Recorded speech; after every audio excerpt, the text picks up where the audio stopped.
Welcome back to another explainer. Today, we're looking at something that sits right there on our desks, lives in our pockets, and basically runs our entire modern world.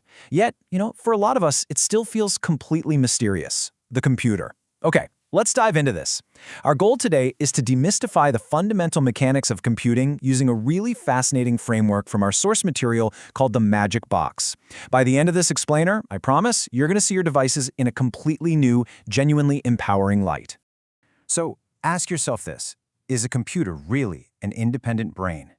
When you sit down in front of a shiny new laptop, or you pull out your phone, it is so incredibly easy to fall into the trap of seeing it as this intimidating, autonomous entity. I mean, it kind of feels like it has a mind of its own, right? We just assume the hardware is sitting there behind the glass, independently thinking, calculating, and plotting its next move all by itself. But as our source material reveals, that assumption is actually a massive misconception. And that brings us to the concept of the magic box. Now, this isn't a compliment, it's actually an illusion. It's the illusion of a computer's hardware acting as an independent, magical brain, rather than what it truly is, a highly dependent system. Look, when we treat computers like they operate on pure, impenetrable magic, we immediately make them seem way more complex and inaccessible than they actually are. We basically surrender our power to the machine, assuming the box knows best. But in reality, it's literally just waiting on us. Section 1. Meet Cody the Robot. To completely shatter this myth of the magic box, the source material introduces a brilliant metaphorical story. It gives us a much more accurate way to look at computer logic revolving around a theoretical, friendly character named Cody. And this brilliantly illustrates the exact paradigm shift we need to make today. We really need to contrast this false idea we've been carrying around, the computer as an independent entity, with Cody the Robot, who represents what your computer actually is at its core, a responsive teammate.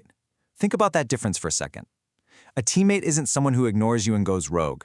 A teammate is someone you work with, someone who takes your cues, follows your plays, and collaborates with you to hit a specific goal. When we look at Cody's actual capabilities, well, the magic completely vanishes.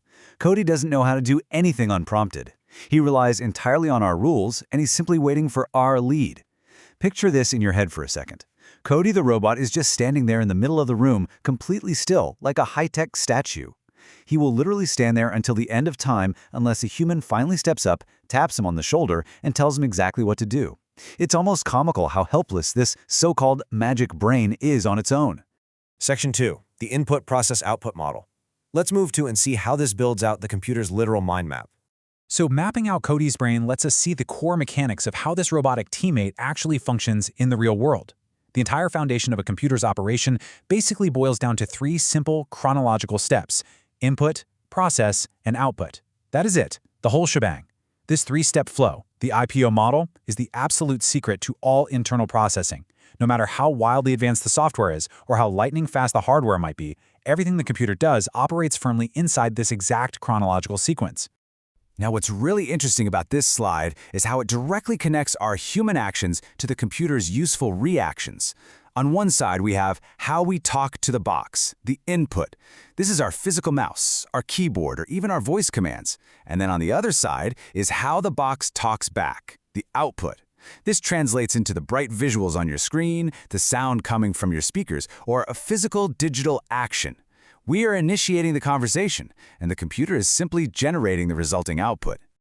But what connects the input to the output? What exactly is happening in the middle? Well, that brings us to the crucial middle step of the IPO model, the processor. The processor is often referred to as the computer's brain. It acts as this vital bridge connecting our inputs to the final outputs. It literally takes your specific keyboard clicks and mouse movements and instantly translates them into the images you see on your screen. However, we have to remember something super important. The processor follows our rules to make decisions. Yes, sure, we call it a brain, but we have to use that term very carefully. This brain is completely dependent. It doesn't have its own desires, spontaneous thoughts, or, secret agendas.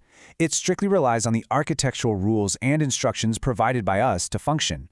Without our rulebook guiding it, the processor is really just an incredibly fast calculator with absolutely nothing to calculate. Section 3. Clear communication is key. Ultimately, understanding these mechanics isn't just about passing a computer science quiz, right? It's about fundamentally shifting how you interact with your technology. The ultimate takeaway from the source material is about shifting that power dynamic and giving you, the user, total empowerment. Let's break down exactly why our communication is so imperative. Our human instruction is the only thing that triggers internal processing in the first place. That processing is what generates useful results, which then delivers meaningful feedback back to us. If you remove the human, giving clear instructions via the keyboard or the mouse, the whole system just collapses. The computer simply cannot perform tasks. The burden of clarity isn't on the machine, it's firmly and completely on us. So, the crucial point is really this. Clear communication is essential for computers to perform tasks and deliver meaningful feedback. And that is the core thesis of our explainer today. We have successfully demystified the magic. The Magic Box isn't magic at all. It's a highly capable tool that is 100% dependent on our clear, deliberate input to function. Which leaves us right back where we started, but with a completely transformed perspective. Cody is waiting for instructions. So, what will you tell him to do next? The next time you sit down at your desk and open that laptop, remember that you aren't fighting with an independent, stubborn brain. You're just talking to Cody. You are fully in the driver's seat of your technology.